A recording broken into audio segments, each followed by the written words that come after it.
All right, welcome to Sister Reach Monthly Social Justice Preacher Series. I'm Elise Salisbury, Deputy Director at Sister Reach. Sister Reach is a grassroots 501c3 nonprofit organization founded by Cherie Scott in 2011 in Memphis, Tennessee. Sister Reach supports the reproductive autonomy of women and teens of color, poor and rural women, LGBTQIA plus people, and our families through the framework of reproductive justice. Sister Reach's mission is to empower our base to lead healthy lives, raise healthy families, and live in healthy and sustainable communities. This is achieved through working our four-pronged strategy: education, policy and advocacy, cultural shift, and harm reduction on local, national, and international platforms. Our preacher for today is Reverend John Gilmore. Reverend John Gilmore wears many hats and sometimes more than one at a time. He's an instructor coordinator in the anthropology department at the University of Memphis. He is the founder of Self-Talk Strategies, a life coaching and personal development company. He is the organizer and spiritual director of Open Heart Spiritual Center in Memphis, Tennessee. Over the years, he has served on many boards and commissions, including Sister Reach, the United Way of the Mid-South, MIFA, Friends for Life, and the Mid-South Peace and Justice Center. Reverend John was appointed as commissioner of the Tennessee Human Rights Commission and served for 6 years. He is a member of Alpha Phi Alpha Fraternity Incorporated. He is married to the talented Emma Crystal, and they have 3 adult children, Kenneth Barnes, Raven Warren, and Shelley Gilmore, as well as 2 grandchildren. Please help me welcome Reverend John Gilmore, our July Social Justice Preacher Series Preacher of the Month. Thank you, Reverend Elise, for this opportunity, and thank you for Sister Reach. I'm especially indebted to Cherie Scott for all of the work that she has done over the years and what for Sister Reach stands for in this, not just this community, because it's a broad-based organization, and I'm well aware of all of the impact that it has had. And I'm really grateful for this opportunity today to spend a few minutes to talk about some things that I think are really, really important. And as you may have seen, the title of my message is Make Me Wanna Holler. And that is when I start looking at all the things that are continually happening in our society, things that we know that are going on in these moments in history, right here and right now. Marvin Gaye's song, it's the official title is Inner City Blues, but then there's that refrain, Make Me Wanna Holler, throw up both my hands. And there are many days in which I feel like that, because when I see many of the things that are happening, I don't think I have to talk too much about the efforts that we see going on now for continued voter suppression. After having one of the most successful and largest voter turnouts in history, one in which they said it's the safest ones, we still have people who are believing the big lie that our former president helped to promote, and because of that are taking all kinds of steps to suppress the vote. We can look at all of the efforts that are going on to try and deny the reproductive rights of people and the opportunities for people to choose by people who, and I refuse to call them pro-life, I call them pro-birth, because that is really their aim. But once that life gets here, there's so many policies and other things that they put into place and enact that do not contribute to the quality of life, do not contribute to the quality of the women and many of the people who are a part of the families, in all of that is happening. I can even look to the Olympics that people are getting excited about and look at the ways in which there are efforts to stifle Black excellence in what we do. There are so many things that are happening that make me want to holler and throw up my hands. So just looking at all of that and all that is going on in that way. I can remember months back when I posted on social media that Black lives matter, Black LGBTQ lives matter, Black trans lives matter. Someone came on my post and wanted to scold me and say that all lives matter. And so then I posted this: For my All Lives Matter folks, when the Boston Marathon was bombed, people's profile picture went to Boston Strong, Boston Strong. When the Las Vegas shooting happened, people changed their profiles. Stand with Vegas. Nobody says, what about the people who got shot in my city? Have you ever seen someone post a breast cancer post with, what about colon cancer?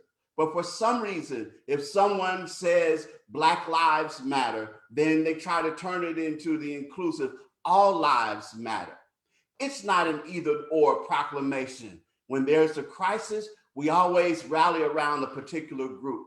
It doesn't discredit or diminish any other group. It just brings awareness to the group at that time that needs support. And in that, bringing attention to the fact and the things that are happening and the things that are going on.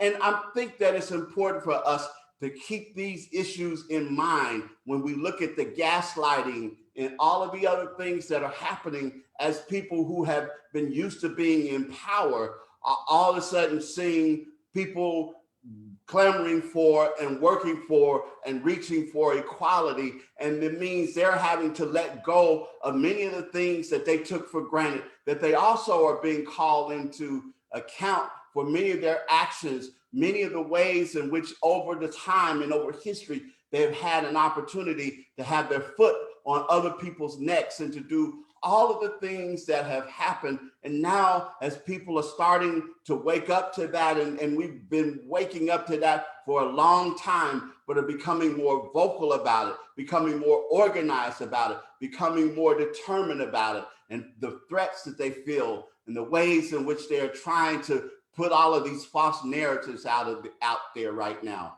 talking about critical race theory in a way that doesn't have anything to do with it, and trying to make the boogeyman about so many other things and manufacture these false cultural wars.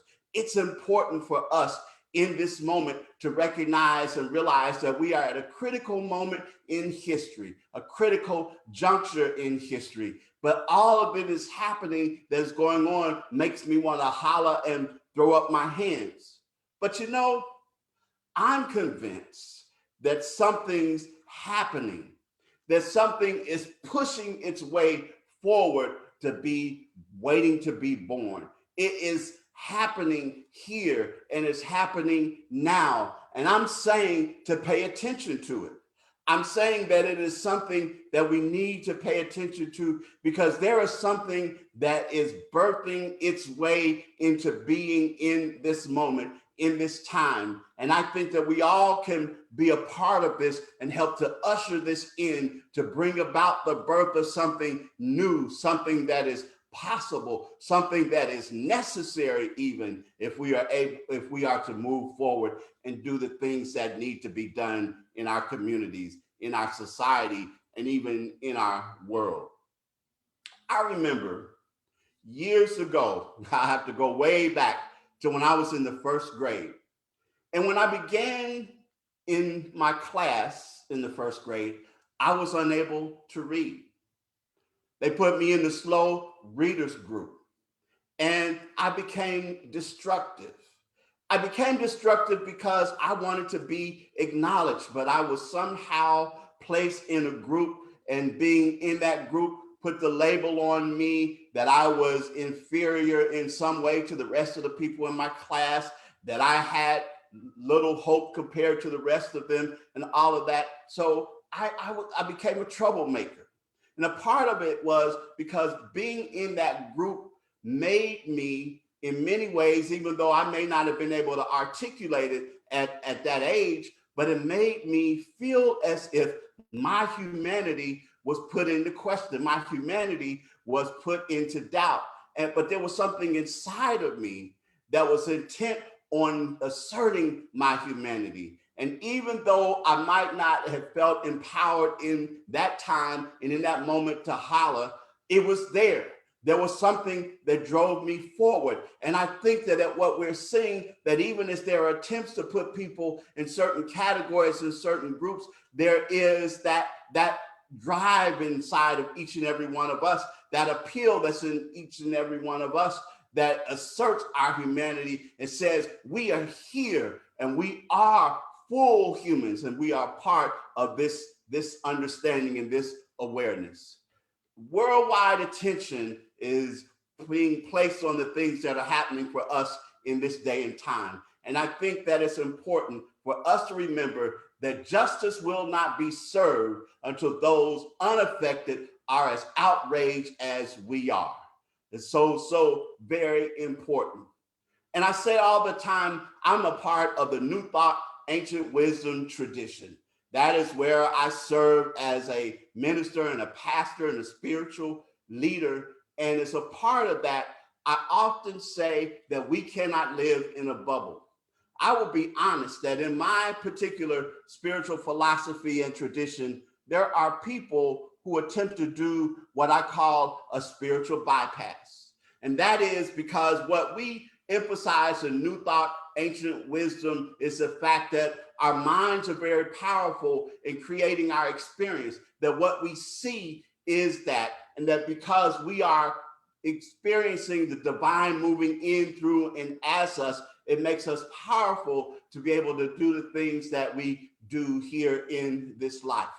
But so often there are people in our movement that like to do what I call a spiritual bypass. And that is, well, we'll just pray about it and we'll meditate and we'll do our affirmations and everything will be fine, that it's good, that it's okay.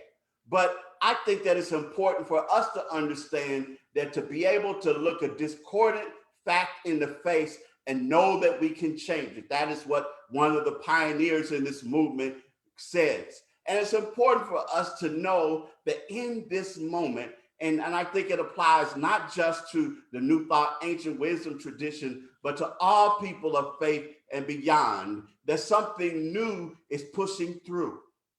To realize that birth is painful.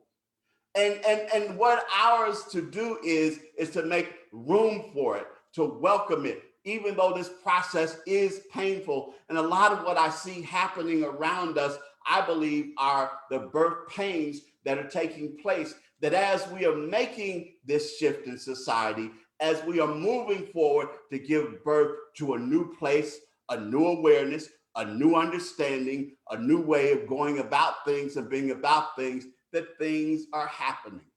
But what does this new birth look like? It certainly doesn't look like the old. It involves us living as we want the world to live. And it means drawing upon, I'm going to say again from my tradition, our spiritual resources.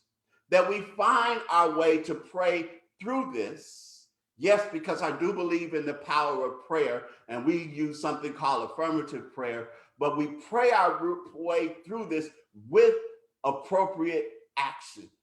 And when I say that, I mean that we don't just sit around praying, but we put action to our prayers. And I think that starting with where we are, starting with who we are, that it's okay to start where we are, because where else can we start? That rushing out into the world with no consciousness to back ourselves is only adding fuel to the fire. That when people start to criticize and people start to try and downplay and discredit the things that we're doing, that if we don't have the consciousness to understand who we are, to understand that we are divine beings having a human experience, that we are expressing the divine, we can get discouraged and pushed out of the way. But when we have developed our thinking, when we have developed a way of understanding who it is that we are, we can become the people who are moving forward. Oftentimes, you will see people looking for a leader, but I'm saying that in this moment, we have to become the leaders in our own right, that each and every one of us individualized expressions of God, being leaders in the things that we do, being leaders where we are, taking a stand in those moments where we are. There's so many ways in which we can move forward and bring this new birth into reality, but it takes us being determined and resolved to make this happen. It takes us understanding and being aware of all of the things that we can do in our own place to influence our own way those things around us. Someone of late said that prayer does no good. And I think that these people obviously have not witnessed the miracles that transpire when we pray aright and then move our feet in action.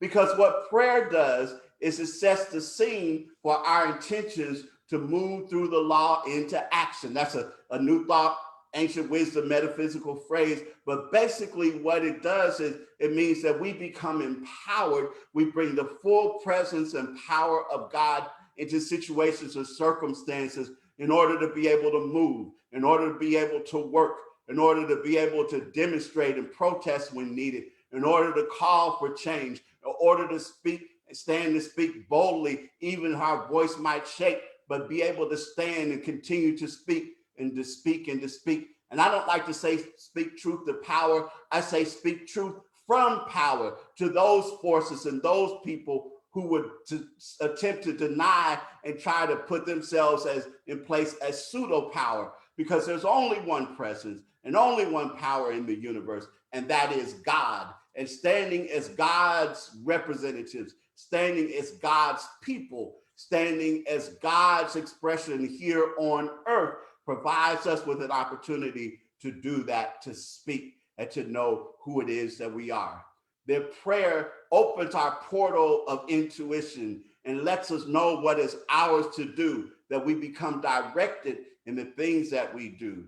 That prayer changes things because it changes consciousness. And what I know right now is that in this moment, to get all of the things together that we have, all of the spiritual tools that are at our disposal, to use them to make a way for us, to be able to do the things that it is that we do, and to use that no matter whether you are New Thought, Ancient Wisdom, whether you are Christian or Muslim or Buddhist, or if you are even agnostic or atheist, or don't even want to subscribe to a label, whatever it is, there is a presence and power that's moving through all things and is calling us here and now. I'm convicted, and I know that there's a power for good moving through us in the midst of all of this turmoil and upheaval, something that is moving forward and is making itself known through each of us. And let us move in that direction, a definite direction, with a definite intention, with making change, with making things happen in our lives. I want to say in closing that in the push and pull, the ebb and flow of life, I'm grateful for the fact that my higher wisdom self keeps me on course. I know that source or God or spirit, however which to term it or to call it, is guiding me and directing me in all my ways. It goes before me, making the crooked places straight and the rough places plain. And now I'm hollering and I'm throwing up my hands, not in despair, not in resignation, but throwing up my hands and hollering in conviction, with courage, with understanding, with fortitude, with purpose, with intention, with the awareness that now is the time, and this is the place, and this is the opportunity to put all of what we have into action to bring about a change in this world. Make me want to holler, throw up my hands, and know exactly who I am and why I and you are here. And so it is.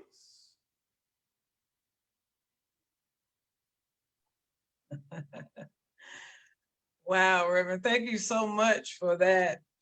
Oh my God. So it's so encouraging, right? So, much of what you mentioned gives us energy to pursue the boldness and the courage to pursue the encouragement that you gave. So if anyone has any questions, please leave them in the comment section, and I'll be sure to make sure Reverend Gilmore gets those questions and is able to answer them. You mentioned, Reverend Gilmore, efforts that stifle Black efforts, right? What can we do to push back on those efforts that are seemingly successful, right, at stifling the pursuits of Black people and people of color within our individual freedoms, reproductive access, and autonomy? Like, what is there anything that you don't see happening that we should be doing to push back? I think one thing, and I won't say that I don't see it happening, but I think that we have to continue to do, and that is to seize the narrative. Because so often what happens is you will have, and we can look at right-wing media who oftentimes can be very good at seizing the narrative and going about misrepresenting things, promoting lies and misrepresentation and everything else. And I think that it's important to seize the narrative ourselves and continue to put out that counter narrative, because part of the whole process of propaganda, if you say something enough times, people will start to believe it. And that's a lot of what we see has happened. And they have been very good at making that happen. Again, as I mentioned, the whole idea that you have people saying this was the safest and smoothest election that we've ever had in history in terms of the turnout and voter integrity and all of that. But if we see this influx of all of these bills that are trying to suppress the vote, suppress voter registration and everything else based on a lie that kept being told over and over and over again, to the point we have all these people that are believing that falsehood and buying into it. So I think it's really seizing the narrative. I'm really concerned that I'll just say this, and I'm going to point to Congress for a moment. I'm sorry, the attempts to try to be bipartisan and make things happen, I think it's time out for that, because I don't think the other side has any intention. They made it clear to be bipartisan. So why are we continuing to try and push that narrative and push that direction? We need to, while we have the opportunity, to move forward boldly. So. Awesome. There's a comment, a question, I'm sorry, in the comment section by, I hope I'm saying the name right, Villa Willis. What are a few simple next steps to bring about change or apply personal conviction in action? Again, part of it is taking initiative where we are. We know this whole political process, making our viewpoints known. I know that I'm sometimes guilty of this, and that is sometimes there's certain people, because I and Villa is a friend of mine, and she will know just the other night I made this statement to her because she said something about what was happening in Tennessee. And I said, well, I live in Memphis. I'm not a part of Tennessee. A lot of people, I know people who feel that way just because I feel like that we don't have a lot of representation. But I do think that rather than sort of giving that part up, meaning not contacting our elected officials and holding them accountable to continue to let our voices be known, I think that where we are personally, meaning our own personal orbit, the people that we are in touch with and the people that we influence, to be a voice that speaks up and stands up. There are little things. Every day the microaggressions that we experience and all of that. Not letting those things go, but calling attention to them, calling people out for them, helping people, because there's some people who it's just unfortunately the way they've seen things being done, and it becomes unfortunately business as usual for many of them. So taking a stand and making those things known. Awesome. So you stated we're at a critical moment in history and that something is happening, right? What do you believe this next revolution looks like? And I mean a revolution of change and moving forward of our communities and policies. What does a change catalyst look like or who does a change catalyst look like? I think that what it looks like is that it looks like a more inclusive world, Yes. where there is an opportunity for people from many different sectors in our community to have a voice, to influence what happens. I think that a part of what needs to happen and has to happen is, and I think we're seeing that, you hear people right now who are saying, there are people that don't want to work, that, companies are having problems, filling jobs. Restaurants, I see all the time now, are reducing their hours of operation because they can't find enough workers. And, people want to blame that on, well, they're getting unemployment benefits and all of that. But I think that there are a lot of people that during the pandemic, for example, had a chance to really sit back and look at a lot of the structures that we see right now and say, the way that I'm treated at work, the kinds of expectations that have been placed on me, the kinds of things that I've had to do, that I want something different. And I think that they are showing that in a lot of ways by the way in which they are maybe not applying for or applying back for the same jobs or trying to do something else because the covers have been pulled off. And we could talk about that here in Memphis, where we have an economy and a system that's built on cheap labor. And it's really interesting how I remember in some of the work that I did, and a woman who went and showed the evidence of how Memphis, when those business leaders and other people are trying to bring in corporations and companies, one of the things they advertise is our cheap labor and unskilled labor and all of that. But I think there are people who are saying enough. Let's do something else. So I think that this change and this catalyst for change is about a society that's more inclusive, that provides opportunities for all people, and that is something that has to happen. And I am encouraged by the coalitions of people that I see that are coming together. Me being a little bit older, I'm very much encouraged by the younger people around me that I see, that some of them who I think have some very, very impact, some very strong passion and direction and intentions, and who are really out there working. And I want to see us all work together to make this happen, because I think there's a critical mass that's moving toward this and moving toward making this happen. And we just have to keep, we just have to keep our foot on the gas. Awesome, awesome. I have one other question, unless there are more questions that come from the comment section.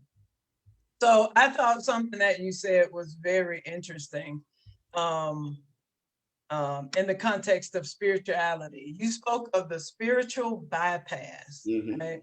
Which is a church saying we'll pray about it and hoping for good outcomes. Also, parallel to that, Dr. King spoke of the urgency of now. So with those two being a thing simultaneously, what more can the church do to address the urgency of now that they could do along with praying, along with being more intentional about being affirming and inclusive?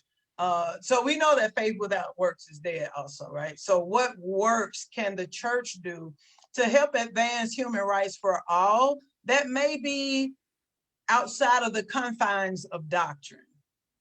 I think you said it, part of you saying affirming and inclusive. And I'm proud to say, I'm going to, for a moment, my father always said that if, the person who doesn't toot their own horn, their horn remains in the state of untootedness forever. But, the fact that at Open Heart, we have been from our very beginning, our initial beginnings, our one of the foundations was to be an affirming and inclusive community. And I think that that's a part of it, that more and more we have to address that, because there is also, and I had the opportunity last fall to teach African American theology course at CBU. And one of the things that was talked about in that is the oppression that happens within the context of the church itself by others in the church. And so I think we have to clean up our house. We have to tackle these issues and these ideas, and then have that to become a reflection in the greater world, in the outer world, that we can also be those agents for change, because we are taking the tough steps to make change possible where it is that we are, in the ways in which we influence things. So I think that that's a part of it. I think that it's, again, so often what I would see happen, and it still happens. But I see very often when you start talking about churches, and we'll talk about the Black church, political time, election time, politicians want to come in and give all kinds of promises to the congregation and everything in return for their vote. But then soon after, you don't see them anymore until the next election cycle, and all of that happens. And I think holding those people accountable. I'm a person who never put a lot of stock into, even when I was serving in other congregations, letting politicians come in. If they came, I would recognize we have so-and-so here, and this is what they're running for. Thank you for coming. And that was it. But nobody stood up and made these speeches and all of that. And there's one very well-known politician that will tell you that when he came to me and said, you tell your people, if they vote for me, I'll get more jobs and everything. And the more jobs means more tithes for your church. And I told him, you just insulted me, and you insulted my intelligence. I know that it's more sophisticated than that. And my reason for trying to would be for trying to urge people to elect you and support you has nothing to do with that. And don't you ever make that statement to me again. But I think it's important for us, because we are seen still as being influential, and we're still seen as being relevant, although things are changing in terms of attendance and all of that. There's still ways in which we can pull together, but we've got to change in many ways. You talked about doctrine and dogma and that kind of thing. We have to really examine that. And I'm proud to be a part of a community that does that we continue to wrestle with that, because I'm not going to say we're perfect, but that we are intentional about community, intentional about the ways in which we are able to make a difference. Because in our community, we have people who, when I look at some of the movements that have taken place in Memphis, that are veterans of those movements, that helped to integrate some companies and were some of the first in various capacities and roles, who were out there. If we start talking back, in the 60s and 70s, at some of those lunch counters, or some of those protests. One who was a part of the Memphis Invaders. So we've got people who are veterans of this, who continue to do in their own way the things that they can do. And I think it's just embracing that and getting beyond Sunday. And I know right now a lot of us aren't necessarily meeting on Sunday morning, but I think there's something about the cathartic experience where we come and have a good time, so to speak, and have all of that, but that it's more than that. That there are other things that happen during the week, other ways in which we empower and motivate during the week. So. Awesome. Thank you so much for your wisdom for this preacher series at Sister Reach. We absolutely appreciate the work that you do in the community and there at your ministry, with being affirming and inclusive, for your support of our organization. Also, for those who may be watching or who will watch later and are interested in your ministry, Open Heart, how can they reach your ministry, or what do they do, or can they do to attend? Our website is ohsc901.com. ohsc901.com. We have a Facebook page. We are on Instagram. And we're still at this time, we're still live streaming every week. So we have if you go to our website, you can connect to our live stream, which is we're streamed on Facebook, we're streamed on YouTube, and it's an opportunity for people to see us and see us in action. I think what they'll see is a very different kind of experience than what a lot of people are used to, but there are people that are drawn to us. And I feel like that there are communities and efforts that are here for everybody. And I know that not everybody's for Open Heart, and Open Heart's not for everybody, but I welcome the people who feel at home there, who find that we articulate the kinds of things that they believe in and stand for. And I'm always glad to welcome new people.